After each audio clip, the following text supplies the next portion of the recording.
오늘은 바울 엄마가 되다라는 제목으로 말씀을 나누겠습니다.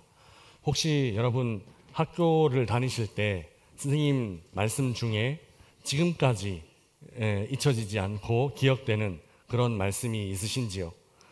대부분 우리들은 수업 내용 자체는 그 수업 땡 하고 나면 돌아서고 나면 잊어버리는데 선생님들이 이야기하시다가 개인적인 이야기, 선생님 어렸을 때 이야기나 아니면 학창시절 이야기, 그리고 특히 좀 지루한 시간 되면 첫사랑 이야기 해주세요 뭐 이렇게 짓궂게 질문했을 때 그 선생님이 진짠지 아닌지 모르겠지만 들려주셨던 그 첫사랑 이야기, 그런 이야기는 오래 잊어지지 않고 기억되는 것을 보게 됩니다. 제가 존경하는 스승님들인데요. 왼쪽에 푸같이 뚱뚱하신 분이 제 지도 교수님이시고, 오른쪽에 머리 하얗신 분이 지도 교수님의 지도 교수님입니다. 그러니까 스승님의 스승님이십니다. 저 스승님의 스승님 이야기를 좀 하려고 하는데요. 게르트 타이센이라는 신약학에서는 굉장히 유명한 교수님이십니다. 우리나라에 번역된 책들도 굉장히 많은데, 요 다음 사진 보여주시면 어디 갔노? 이 사진은 제가 직접 갤럭시 노트 1으로 찍은 사진입니다. 70번째 생신 때 학회가 있었고, 그 학회에서 제자들이 발제를 쭉 하고 난 다음에 이제 감사에 대한 답사 하시는 그런 이제 장면인데요. 교수님 수업 시간에는 항상, 원래는 안경 쓰고 계신데 지금 안경 안 쓰고 계시잖아요. 갑자기 안경을 싹 벗으실 때가 있습니다. 그리고 앞으로 걸어 나오셔서는 책상에, 이렇게 아이들 앉는 책상에 걸터 앉으십니다. 걸터 앉으시고, 야, 그런데 있잖아, 문화인류학적인 관점에서는 뭐 이렇게 전혀 신약과 다른, 신약 수업과 다른 이야기를 꺼내실 때가 있습니다. 그러면 거의 문화인류학 교수님처럼, 아이고, 교수님처럼 아주 깊이 막 들어가시는데, 평범한 저희들 같은 사람은 따라갈 수가 없습니다. 그것뿐만 아니라 뭐 언어학과 교수님, 언어학적으로 말하자면 하면서 안경 벗으시면 이제 언어학 강의가 한 30분 진행됩니다. 뭐 내가 신약 수업을 듣고 있나, 언어학 수업을 듣고 있나 싶을 정도로 아주 깊이 있게 들어가시는 것을 보게 됩니다. 지금까지 제가 만나본 사람 중에서 가장 똑똑한 분이시고 롤모델이기도 한 분이신데요.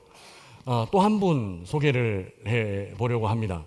이분은 구약학 교수님이신데요. 이분 수업 제가 구약의 역사도 많이 들었고 오경 생성사도 들었고 많이 들었는데, 이분 수업 시간에 기억나는 게 딱 한 가지 있습니다. 넘겨주시면 이 교수님이 왼쪽에 있는 분이 게라르트 폰 라트라고, 구약신학은 이 폰라트 이전과 폰라트 이후로 나누어진다라고 할 정도로 굉장히 구약학의 중요한 분이십니다. 그리고 오른쪽에는 한스 게오르그 가다머, 하이데거 이후의 최고의 철학자, 그 하이데거의 현상학을 해석학으로 발전시키신 교수님이신데요. 이 두 분이 서로 이웃해서 살았습니다. 아까 그 구약학 교수님이 이 폰라트 집에 초청받아서 갔을 때 게오르그 가다머와 폰라트, 그리고 자기가 교제했던 이야기, 이 두 사람이 교수님인데 피아노 치면서 그렇게 놀더라 뭐 이런 얘기들을 해주신 적이 있는데, 그 이야기가 사실 다른 구약 어떤 강의보다 제 뇌리에 박힌 것 같습니다. 사실 제가 이 이야기, 이런 사진들을 보여주면서 학교에서 강의할 때 강의한 적이 있거든요. 그때는 학생들이 이런 떨떠름한 표정은 아닙니다. 그 이전까지는 막 졸다가 눈이 흐리멍텅 하다가도 이런 교수님들 사진을 보여주면 눈이 똘망똘망해지는 그런 일들이 있는데, 강의 자체보다도 이런 이야기들이 더 뇌리에 박히기도 하고 더 기억에 오래 남기도 하는 것 같습니다. 이제 강의를 하면서 그 강의 내용보다 이런 이야기를 하게 된다, 학생들도 이런 이야기 할 때만 눈이 반짝반짝 하게 된다, 사실 목사님 왜 저런 얘기 하시나 싶으신 분들이 많이 계실 겁니다. 오늘 본문은 사실 이런 이야기입니다. 그동안 아이월십 하면서 갈라디아서를 묵상했습니다. 갈라디아서를 묵상하는 동안 바울에 대해서 어떤 느낌을 받으셨습니까? 강의 잘하는 교수님, 혹은 학생들 가르치는 선생님 같은 그런 느낌 들지 않으셨습니까? 믿음으로 구원받는 것 이런 거야. 율법은 이런 거야. 아브라함이 이랬고 초등교사 이런 역할 하는 거야.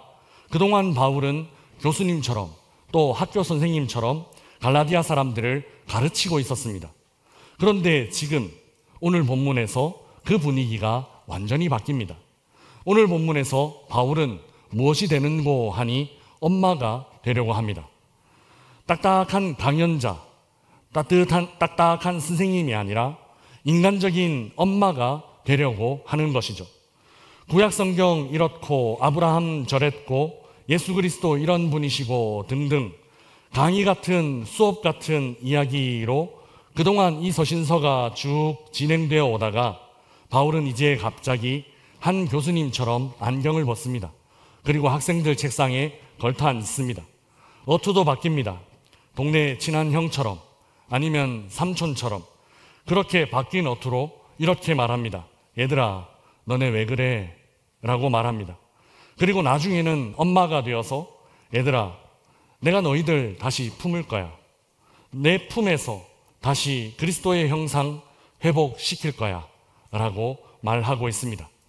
이것이 바로 오늘 본문 안에 나타난 전반적인 분위기입니다. 교수님 혹은 선생님에서 바울은 엄마가 되려 하고 있습니다. 이런 분위기를 기억하고 우리 함께 오늘 본문 12절 말씀 읽어보겠습니다. 같이 읽겠습니다. 형제들아, 내가 너희와 같이 되었은즉 너희도 나와 같이 되기를 구하노라. 너희가 내게 해롭게 하지 아니하였느니라. 아멘. 율법에 대해서, 초등학문에 대해서 속량, 유업 이런 어려운 말만 늘어놓던 바울이 이제 갑자기 무엇 말하고 있는가 하면 나와 너, 나와 너희에 대해서 말하고 있습니다. 사적인 이야기를 젖혔다라는 것이죠. 그리고 이전 일, 처음 그들을 만났을 때, 처음 우리가 만났을 때 그 일을 회상하고 있습니다. 사실 그때 먼저 손을 내민 쪽은 바울이 아니라 갈라디아 사람들 쪽이었습니다. 처음 갈라디아 성도들을 만났을 때 바울은 흠모할 만한 것이 단 하나도 없었습니다. 오히려 매우 초라한 모습이었습니다. 13절에는 육체의 약함이 있었다 기록하고 있고 14절에는 그 육체의 약함이 심지어 너희를 시험하는 것, 너희를 시험에 빠지게 하는 것이었다고 기록하고 있습니다. 바울에게 무슨 육체의 연약함이 있었는지, 무엇이 그토록 다른 사람들을 시험에 들게 하였는지 정확하게 그 원인을 알 수는 없습니다. 뭔가 사람들의 인상을 찌푸리게 만드는 질병, 그것도 속으로 난 질병이 아니라 겉으로 드러날 수 있는 질병, 누구나 볼 수 있는 질병, 그런 것이 하필이면 갈라디아 사람 만났을 그때에 발병한 것 아닌가 싶습니다. 그런데 그때 놀라운 일이 일어났습니다. 별로라는 느낌 들었을 첫인상, 다음을 기약하기 힘들었던 그 첫 만남이었음에도 불구하고 그 갈라디아 사람들은 굉장히 깊은 사랑을 바울에게 전했습니다. 바울과 갈라디아 사람들은 굉장히 깊은 사랑의 교제를 나누었다라는 것입니다. 한번 생각해 보시죠. 우리 어른 세대는 맞선이라는 것을 했습니다. 그리고 지금 젊은 세대는 소개팅 이런 것들을 합니다. 이런 자리에서 첫인상, 이것은 어느 정도의 효력, 어느 정도의 영향력이 있는 걸까요? 아마 그 첫인상은 거의 모든 것을 좌우한다라고 봐도 과언이 아닐 것입니다. 저는 어땠을까요? 제 아내에게 저의 첫인상은 어땠을까요? 지금은 그래도 괜찮잖아요. 아닌가? 네. 저는 대학 다닐 때 이렇게 머리 빗을 줄도 잘 몰랐습니다. 머리에 뭐 바르고 이런 것도 잘 몰랐고, 옷 입을 줄도 잘 몰랐고, 제가 혼자 옷가게에 가서 옷을 사본 적이 평생 없을 것 같습니다. 없는 것 같습니다. 단 한 번도 없는 것 같습니다. 대학생 때 맨날 아버지 옷, 아버지 와이셔츠 입고 다니고 아버지 신지 않으시는 구두 신고 그렇게 교회, 학교 다녔습니다. 그런 저를 제 아내가 이렇게 만들어 주었습니다. 처음 만났을 때 아내가 이렇게 회상하더라고요. 제가 불쌍해 보였답니다. 삐쩍 말라갖고 밥도 제대로 못 얻어먹고 옷도 제대로 못 얻어 입는 듯 그렇게 보였답니다. 그래서 내가 챙겨줘야 되겠다라는 그런 긍휼의 마음이 들었다고 합니다. 혹시 소개팅을 앞두고 계신 분들 이런 전략을 한번 펼쳐보면 어떨까 싶은 생각은 드는데 그렇다고 제가 책임질 수는 없습니다. 그냥 제가 성공했다라고는 말씀드릴 수 있을 것 같습니다. 갈라디아 사람들 앞에서 바울의 첫인상, 그렇게 미소 짓게 만드는 첫인상은 아니었습니다. 오히려 인상 찌푸리게 만드는 첫인상이었고 첫 만남이었다고 바울은 회상하고 있습니다. 그럼에도 그때 갈라디아 교인들은 어떻게 바울을 대했는가 하면 바울을 사랑으로 대했습니다. 진심으로 대했습니다. 우리 14절 15절 말씀 우리 함께 읽어보겠습니다. 같이 읽겠습니다. 너희를 시험하는 것이 내 육체에 있으되 이것을 너희가 업신여기지도 아니하며 버리지도 아니하고 오직 나를 하나님의 천사와 같이 또는 그리스도 예수와 같이 영접하였도다. 너희의 복이 지금 어디 있느냐? 내가 너희에게 증언하노니 너희가 할 수만 있었더라면 너희의 눈이라도 빼어 나에게 주었으리라. 아멘. 흠모할 만한 것이 단 하나도 없는 바울을 갈라디아 성도들은 어떻게 영접했는가 하면 천사와 같이 그리고 그리스도와 같이 그렇게 영접했답니다. 업신여길만 했고 심지어 버릴만 했던 바울의 그 첫인상을 갈라디아 성도들은 그저 받아주었고 그저 품어주었습니다. 그리고 심지어 너희가 할 수만 있었더라면 눈이라도 빼주었을 것이다. 바울은 그때 갈라디아 성도가 자기에게 베풀어준 사랑을 그렇게 회고하고 있습니다. 그런데 여기 중요한 단어가 하나 있습니다. 그것은 복이라는 단어입니다. 15절은 너희의 복이 지금 어디 있느냐 이렇게 말하고 있습니다. 이 복이라는 단어는 헬라어로 마카리스모스라는 단어입니다. 사실 이 단어는 형용사 복된 혹은 행복한이라는 의미를 가진 마카리오스라는 형용사에서 나왔습니다. 이 마카리오스는 잘 아시는 팔복 말씀에서 팔복 말씀 어떻게 되어 있나요? 심령이 가난한 자는 복이 있나니 할 때 그 복이라는 단어가 바로 이 형용사 마카리오스가 사용되었습니다. 그래서 신약 성경에 이 형용사는 굉장히 자주 등장합니다. 하지만 명사 마카리스모스는 바울 서신에 딱 3번 등장하는데요. 굉장히 중요합니다. 그중 하나가 로마서 4장 5절 6절 말씀입니다. 우리 자막을 보면서 함께 읽어보겠습니다. 같이 읽겠습니다. 이를 아니할지라도 경건하지 아니한 자를 의롭다 하시는 이를 믿는 자에게는 그의 믿음을 의로 여기시나니 일한 것이 없이 하나님께 의로 여기심을 받는 사람의 복에 대하여 다윗이 말한 바. 아멘. 여기 6절에 복이 기록되어 있는데요. 이 복은 이렇습니다. 이를 아니할지라도 받는 복. 그러니까 경건하지 아니한 자를 의롭다 하시는 것, 일하고 받는 삭시나 보수가 아니라 일을 하지 않지만 월급을 받고 경건하지 않지만 의롭다 인정받는 것. 성경이 말하는 마카리스모스, 복은 바로 이런 것입니다. 우리 안에 어떤 복 받을 만한 자격이 있어서 복 주시는 것이 아니라 우리 안에 그런 자격 없음에도 불구하고 주시는 복을 바로 이 마카리스모스라고 설명하고 있다라는 것이죠. 이는 원래 우리가 잘 아는 은혜 구원, 믿음으로 받는 구원과 바로 연결될 수 있습니다. 그런데 바울이 여기 갈라디아서에서 마카리스모스를 사용한 이유는 좀 더 특별합니다. 이전에 그 흠모할 만할 것 없던 첫 만남에서 갈라디아 사람들이 바울에게 베풀었던 행위, 바울을 향해 나누어 주었던 사랑이 바로 이 복, 마카리스모스였다는 것이죠.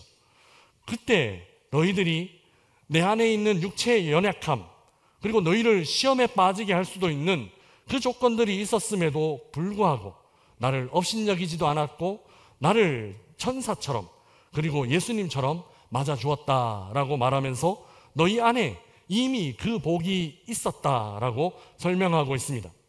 이것이 마카리스모스 이 복인데, 그런데 지금 너희들 어떻게 되었는가 하면 너희 갈라디아 성도들 좀 바뀌었다라고 말합니다. 지금 그 복 어디 있냐라는 것이죠. 그 복, 이전에 나를 대할 때 그렇게 따뜻하게 대해주었던 그 복, 마카리스모스, 그거 지금 어디 갔냐라고 묻고 있습니다. 갈라디아 사람들의 태도가 바뀐 이 모습은 바울을 대하는 태도만은 아닙니다. 복음을 대하는 태도까지도 바뀌어버렸다. 복음 자체가 너희가 이미 갖고 있던 마카리스모스 그것이었는데 그것까지도 이미 변질, 이미 바뀌어버렸다라고 바울은 책망하고 있습니다. 거짓 복음, 다른 복음 가르치는 사람들 때문에 바울의 그 순수한 복음에 다른 것을 섞기 시작했습니다. 은혜의 복음에 율법의 행위를 혼합시켜버렸던 것입니다. 그래서 바울은 지금 이해할 수 없다 말합니다. 16절에 그런즉 내가 너희에게 참된 말을 함으로 원수가 되었느냐라고 말하고 있습니다. 이 말은 이전에 육체의 약함이 있을 때는 너희들이 나를 그렇게 따뜻하게 영접해 주었는데 이제 바른 복음으로 다시 너희들이 돌아와야 된다라고 말하니까 내가 너희들에게 원수가 되었냐? 나를 적대시하냐? 이렇게 말하고 있는 것입니다. 사랑하는 여러분, 그러면 이제 바울은 그 원수처럼 대하는 사람들에게 어떻게 해야만 할까요? 야, 너희들 왜 그렇게 바뀌었어? 라고 책망하고 꾸짖고 그렇게 해야 할까요?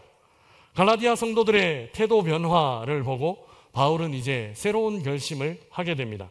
그 새로운 결심이 19절 말씀에 나타납니다. 우리 19절 말씀 같이 읽어보겠습니다. 나의 자녀들아, 너희 속에 그리스도의 형상을 이루기까지 다시 너희를 위하여 해산하는 수고를 하노니. 아멘. 바울은 나의 자녀들 이렇게 부르고 있습니다. 나의 자녀들, 이렇게 글로 읽으니 좀 딱딱하지만 실제로는 이 말은 얘들아 하는 말입니다. 서운한 마음 뒤로 하고 다시 영적 자녀들 위한 마음 다잡고 있다라는 것이죠. 그리고 그리스도의 형상 이루기까지 해산하는 수고를 다짐하고 있습니다. 이 모습은 갈라디아서를 기록하는 동안 바울이 계속 유지해 온 그런 자신의 모습을 내려놓는 순간입니다. 바울은 교리와 또 진리를 그저 가르치는 교사의 자리에서 이제 내가 내려오겠다 마음먹었습니다. 그런데 더 놀라운 것은 단순히 교사의 자리에서 내려오기만 한 것이 아니다라는 것입니다. 단순히 그저 안경만 벗은 것, 단순히 그저 책상에 걸터 앉은 것, 그것 아니다라는 것이죠. 바울은 지금 뭐가 되겠다라고 말하고 있는가 하면 지금 엄마가 되겠다라고 말하고 있습니다. 너희 갈라디아 성도들을 위해 다시 해산하는 수고를 하겠다라고 다짐하고 있는 것입니다. 사실 저는 남자라 잘 모르지만 여성들이 아이를 낳을 때 거의 죽었다가 다시 살아난다라고 그렇게 말하는 것을 들은 적이 있습니다. 잘 아시는 것처럼 저는 두 아이를 유학생 시절에 낳았습니다. 큰아이는 자연분만을 했는데 새벽 1시인가 2시에 양수가 터졌습니다. 그래서 병원에 갔고 밤 11시에 큰아이를 낳았습니다. 거의 하루 종일 진통을 해야만 했습니다. 그래서 아이가 태어나는 모든 과정을 다 지켜볼 수 있었습니다. 제 인생의 아주 중요한 경험이라고 생각합니다. 그래서 출산을 앞둔 남자 후배들에게 저는 이렇게 조언합니다. 절대로 아기 낳는 데는 따라 들어가면 안 된다라고 조언합니다. 그러면 결혼 생활 내내 지고 살아야 된다, 끽소리 못하고 살아야 된다라고 조언합니다. 나를 봐라, 이렇게 살고 있지 않냐, 그렇게 말합니다. 그리고 여자 후배들에게는 이렇게 조언합니다. 무조건 아이 낳는데 남편 데리고 들어가야 된다라고 조언합니다. 그러면 결혼 생활 내내 큰소리 치며 살 수 있다라고 말합니다. 이런 조언할 때 남자 후배 따로 여자 후배 따로 있는 경우들은 거의 없습니다. 둘이 같이 있을 때 그렇게 말하는데, 그러면 대부분 남자들이 분만실에 끌려 들어간 것을 볼 수 있습니다. 그만큼 해산하는 수고는 어려운 것입니다. 생명이 태어나는 순간 엄마는 어떻게 되는가 하면 엄마는 거의 죽음에 가까이 가는 것이기 때문에 그렇습니다. 바울이 지금 그 고백하고 있는 겁니다. 갈라디아 성도들 향해 이 다짐을 전하고 있습니다. 내가 부모 될 거야. 내가 너희들을 위해 엄마 될 거야. 해산하는 수고, 그러니까 죽을 각오, 너희들 위해서 다시 할 거야. 이 수고로 너희들 다시 살려낼 거야 라고 말하고 있는 겁니다. 바울은 돌아선 제자들의 마음을 다시 돌이키기 위해 머리로 그저 가르치는 일, 그것 이제 내려놓습니다. 가슴으로 품고 삶으로 행하기로, 죽을 각오로 돌아선 이들 다시 되돌리기로 바울은 그렇게 엄마가 되기로 결단했습니다. 사랑하는 명선의 가족 여러분, 우리도 누군가에게 이렇게 엄마가 되어주면 어떨까요? 사람들을 살리는 엄마, 사람들을 변화시키는 엄마, 그런 엄마가 되어주면 어떨까요? 늘 옳으냐 그르냐, 늘 맞냐 틀렸냐, 사람들은 이것 따지며 사는 것 좋아하는 듯 보입니다. 그러나 오늘 본문의 바울은 따지는 자리, 캐묻기만 하는 자리에서 내려옵니다. 그리고 그저 품는 자리, 그저 받아주는 자리로 다가갑니다. 사랑하는 제자들이 원수와 같이 변해버린 상황에서 겨우 바른 길에 세워두었더니 잠깐 사이에 그 다시 옳지 않는 길로 향하고 있는 이들 바라보면서 바울은 그들을 다시 살릴 각오, 그리고 그들을 살리기 위해 자신이 죽을 각오를 하고 있습니다. 선생님처럼 가르치는 일로는 그들이 다시 돌아오지 않을 것 너무너무 잘 알고 있어서 머리로 가르치는 일, 말로 설명하는 일 이제 포기하고 가슴으로 사랑하는 이들을 향해 뛰어 들어가고 있다라는 것입니다. 해산하는 수고 각오하며 선생이 아니라 엄마 되기로 한 것입니다. 진짜 사랑은 이것입니다. 하늘 보자 그 편안한 자리 우리 주님은 버리시고 그 위에서 이렇게 해라 저렇게 해라, 이미 내가 구약 성경에 이렇게 써두지 않았냐, 이렇게 따라 살아라 말로만 하시지 않고 우리 주님은 가슴을 열어 이 땅으로 내려오셨고 저 십자가 위에서 자신의 온 사랑을 보여주셨습니다. 오늘 이 세상에도 이런 엄마들이 필요합니다. 동생이 먼저 때렸어요. 언니가 먼저 때렸어요. 따져 묻기 바쁜 그 아이들과 같은 이 세상 사람들, 그저 품에 안고 그리스도의 마음, 그리스도의 형상 만들어내는, 그래서 기꺼이 해산의 수고 감당하는 그런 엄마들이 필요한 세상입니다. 이런 엄마들이 있어야 진짜 세상은 변합니다. 이런 엄마들의 해산의 고통이 있어야 진짜 한 영혼 한 영혼이 변하게 됩니다. 사랑하는 여러분, 지금 우리는 민족의 큰 명절로 긴 연휴를 보내고 있습니다. 오랜만에 만나는 우리 가족들에게 이 명절 기간 동안 바울처럼 진정한 엄마가 되어보면 어떨까요? 누군가 먼저 우리에게 엄마가 되어주었고 누군가 우리를 위해 먼저 해산하는 수고를 기꺼이 해주어 우리가 이렇게 영적으로 새롭게 태어난 것처럼 이제 시작하는 한 주간 명절을 보내는 동안 그 사랑 실천하고 또 기회가 되는 대로 그 사랑 나누며 받은 사랑 나누고 받은 생명 전하는, 그래서 우리의 품 안에서 변화를 경험하는 그런 귀한 명절로 만들어 보면 어떨까요?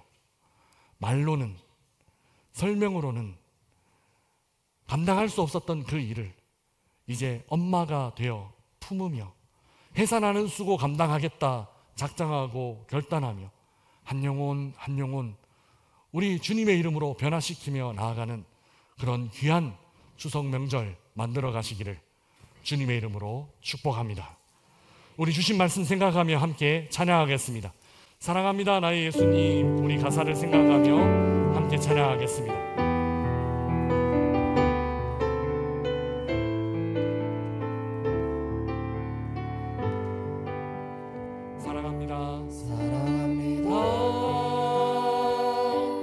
나의 예수님 사랑합니다. 아주 많이요 사랑합니다. 나의 예수님 사랑합니다. 그것뿐이에요.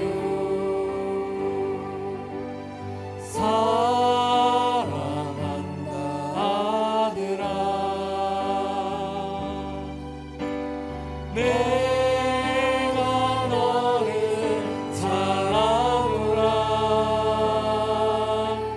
사랑한다 내 딸아. 내게 축복 더하노라. 사랑한다 아들아.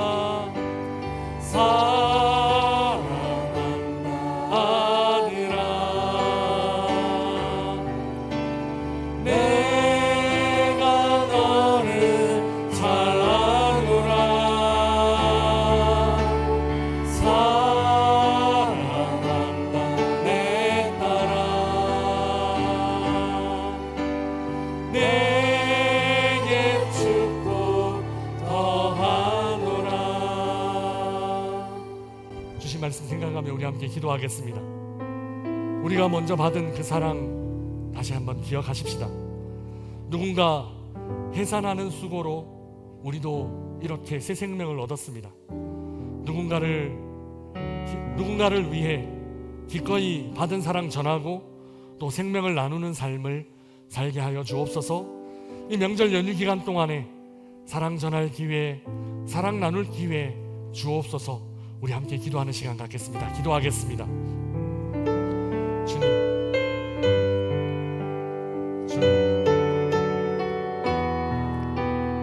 우리가 먼저 받은 사랑, 이 사랑을 기억하게 하여 주옵소서.